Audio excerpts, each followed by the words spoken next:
Vou cumprimentar para conversar conosco aqui sobre um tema importantíssimo, né? Se um ano da tragédia lá no Rio Grande do Sul, o ecólogo, doutor em ciência e professor de ecologia na Universidade Federal do Rio Grande, a FURG, e coordenador do Laboratório de Sustentabilidade Corporativa UESC, Marcelo Dutra da Silva.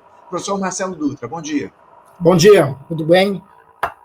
Tudo bem, professor, tudo bem. Quero agradecer muito a sua presença aqui no nosso programa de hoje para a gente tratar de um tema importante, né? Porque há exatamente um ano, professor, o Rio Grande do Sul enfrentava uma das maiores tragédias da sua história, das maiores tragédias climáticas da história, né? Chuvas aí intensas que deixaram mortos milhares de desabrigados e um rastro de destruição social e ambiental.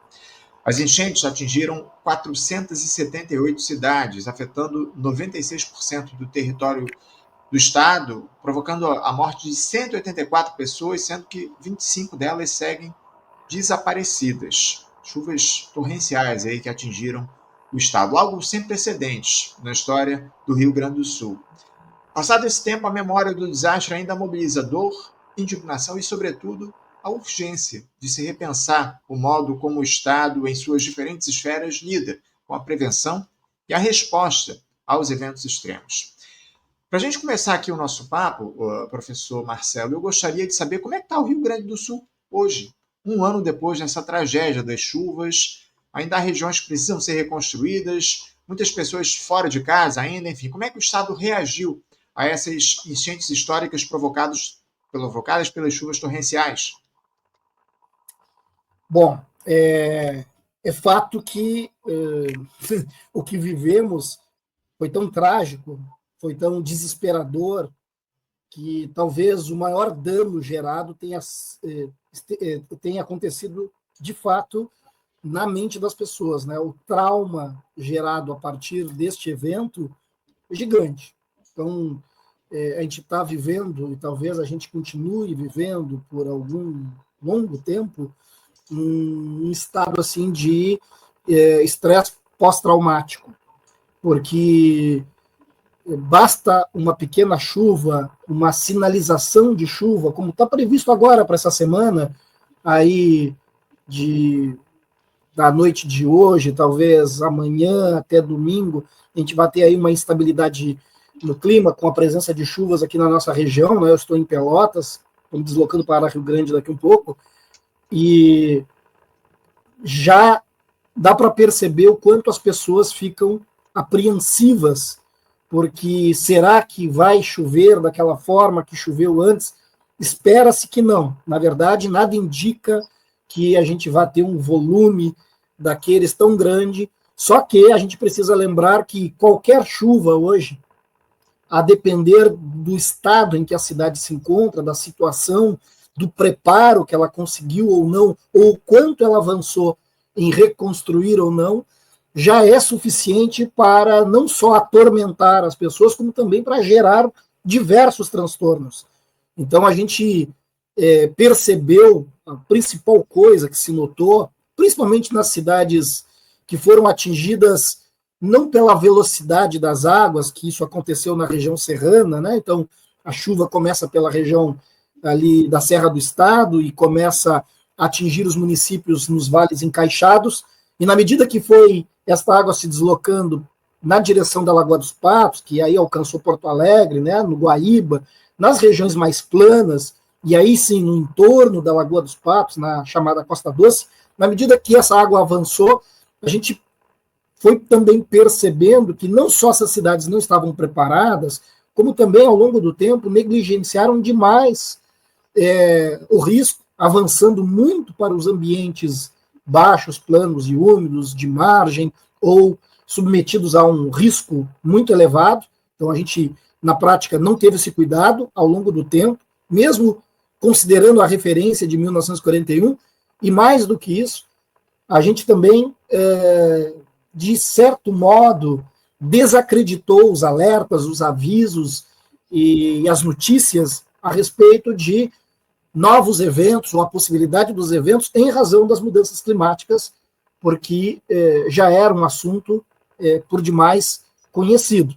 Então, a gente desconsiderou os riscos, a gente negligenciou, o que também nos fez permitir novos licenciamentos, novas autorizações, de novos empreendimentos, e, claro, as poucas infraestruturas que chegaram a ser instaladas em alguns desses municípios, elas, ao longo do tempo, foram um pouco esquecidas também, não receberam a manutenção, ou seja, nós vivemos por aqui um pacote completo, né, que, espero eu, nos ensine muito. Só que reconstruir tudo que se perdeu muito nas cidades, se perdeu muito nas empresas, se perdeu muito no campo, isso não será rápido, não será barato e não será rápido, porque, claro, são infraestruturas inteiras que precisam ser colocadas de pé. E, obviamente, este recurso todo não está disponível, não de uma vez só. Então, nós vamos levar governos, vamos ter debates dos mais variados, até que a gente realmente consiga ter um Estado em pleno funcionamento de novo.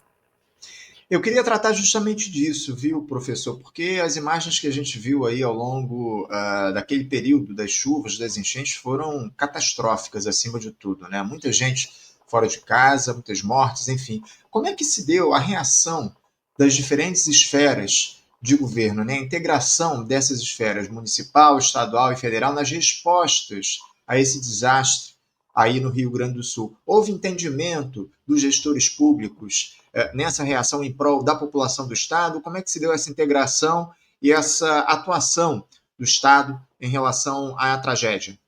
Bom, tem percepções que variam muito, mas eu posso te, vamos dizer assim, adiantar que a primeira reação foi da sociedade de muita solidariedade com o Rio Grande do Sul. Isso, de fato, uma solidariedade brasileira e depois de diversos países do mundo que se sensibilizaram com o que estava acontecendo aqui, até mesmo porque eventos assim já são conhecidos em outras partes do planeta. Então, a gente viu muita solidariedade acontecendo, muita mobilização, muito esforço coletivo, e, na sequência, os gestores públicos muito assustados, eu acho que essa é a palavra, vi muito gestor meio que sem ter muito o que pensar, tentando agir na medida do possível, e talvez por esta razão a gente deva insistir mais na ideia de que a gente precisa ter bons instrumentos de planejamento, né, para que o tomador de decisão, para que os gestores das diferentes esferas possa ter uma orientação precisa sobre o que fazer, em que momento fazer, quando algo assim acontece. E claro que isso agora vai fazer parte do nosso aprendizado em algum momento, mas eu diria que as reações todas elas foram muito positivas naquele momento.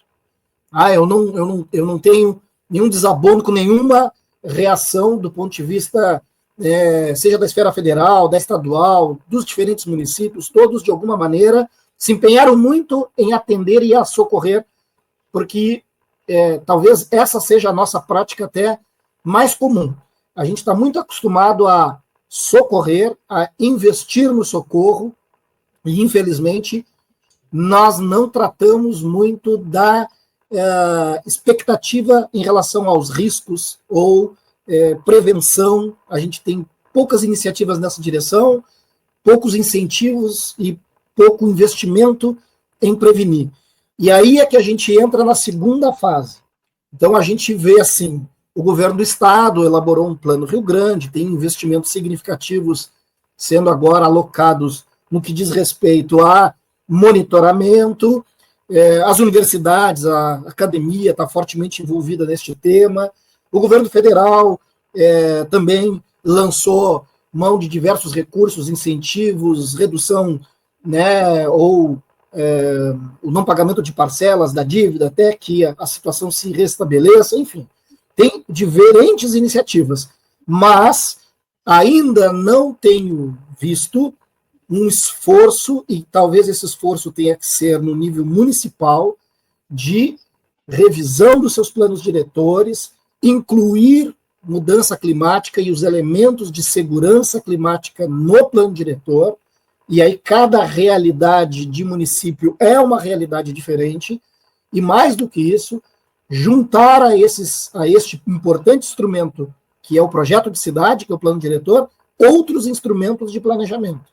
Então, isso é essencial, porque sem isso, fica muito difícil a gente pensar que só o governo federal ou só o governo estadual darão conta dessa rede enorme de municípios e de suas distintas realidades. Nós precisamos de uma efetiva ação, e talvez aí sim as outras esferas possam estimular isso, mas nós precisamos que os prefeitos que foram agora eleitos, reeleitos, as novas câmaras de vereadores nas suas novas composições, que tratem deste assunto com muito mais carinho, porque é aí que a gente começa a construir um espaço mais resiliente e um espaço de vida urbana mais seguro.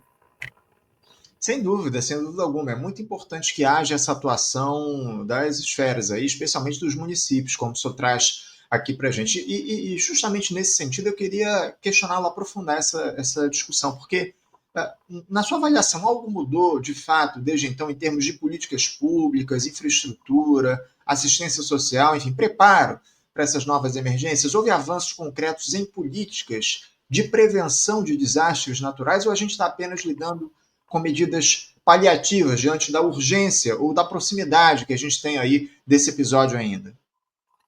Ainda muito mais as paliativas e não ainda políticas efetivas de prevenção a novos eventos. A gente tem algumas coisas acontecendo, então, como eu repetindo, né, com muito envolvimento da academia, alguns investimentos, por exemplo, como alguns debates acadêmicos, alguns grupos formados pelo governo do estado, algumas ações nos municípios, demandas apontadas para ou atualização de equipamentos de monitoramento, como radares meteorológicos e outros equipamentos instalados nos corpos hídricos do entorno. Então, para entender como é que a água sobe, desce, se desloca, onde ela avança, onde eu preciso ter ou não uma nova infraestrutura de contenção, no caso do avanço das águas. Mas a gente precisa lembrar, e aí é importante que se diga isso, nós estamos muito presos ao tema da invasão das águas em razão de chuvas que fizeram com que os corpos hídricos saíssem de sua caixa normal, mas a gente não está debatendo fortemente os eventos que são mais comuns e que estão aumentando a frequência e sua intensidade. Por exemplo, o Rio Grande do Sul é palco de eventos como estiagem. Este é o evento que mais se reproduz, ou que mais tem se reproduzido, e que fica muito mais intenso pelo efeito Laninha, né? A chuva por aqui é fortemente influenciada pelo efeito El Niño, mas o efeito Laninha faz com que o período de estiagem, ou seja, de falta de chuva, se amplifique. E aí as áreas atingidas são muito maiores, e os prejuízos no campo são gigantescos. Então nós tivemos, né, uma queda de produtividade e tivemos danos significativos no campo com as chuvas de 24, mas na sequência nós passamos a enfrentar uma falta de chuva, um período de estiagem, que também mobilizou um esforço, né, do governo do estado na direção da esfera federal para tentar compensar ou amenizar os prejuízos no campo. Então, este é o evento que mais nos atinge ao longo de décadas, e para o qual nós até hoje não nos preparamos, apenas buscamos o socorro. E depois deste, tem as chuvas, que de fato, eventualmente, muito volumosas, muito pontuais, né, em um curto espaço de tempo, que afetam diversas cidades, sobretudo as que são mais planas e as que estão assentadas sobre terrenos mais baixos, planos ou expostos aos ambientes de margem. Então, Pelotas, Rio Grande e outras cidades aqui do entorno da Lagoa dos Patos, normalmente são afetadas por chuvas com essas características. E este é o evento que nos exige que a gente tenha um sistema de anti-alagamento, ou seja, uma drenagem muito mais robusta, limpa, com bombas, né, elevatórias. Então, eu tenho aí uma dependência de infraestrutura e de investimento para adaptar essas cidades, que não vai ser alocado de uma hora só, e obras que não serão feitas tão rapidamente. Então, a gente também, ao longo do tempo, ainda não aprendeu a olhar para isso. Invasão de águas é apenas uma possibilidade. E tem aqui, eu aponto aí para o futuro, que eu suspeito, porque é outro evento que está aos poucos aumentando sua intensidade, que é a aproximação dos ventos ciclônicos do oceano em direção à costa e, claro, o potencial estrago que isso representa. Então, talvez a gente ainda venha ver ou viver por aqui episódios de ventos muito fortes que a gente desconhece. Então, é uma expectativa que está dentro deste quadro de um novo normal climático. Daqui a pouquinho, inclusive, professor, o senhor citou mais cedo a questão do planejamento urbano, a gente vai aprofundar esse tema aqui no nosso papo. Mas citando também um outro tema que, por conta, obviamente, das perdas materiais, da perda de vidas humanas, isso de alguma forma acabou sendo meio que deixado de lado ao longo dos últimos tempos. Qual foi o impacto ambiental real dessa tragédia que a gente teve aí no Rio Grande do Sul, professor? Medidas foram tomadas no sentido de recuperar as áreas degradadas e evitar novos danos? Fala um pouco sobre o aspecto ambiental dessa tragédia. Certo. Se a gente teve danos significativos nas áreas de produção,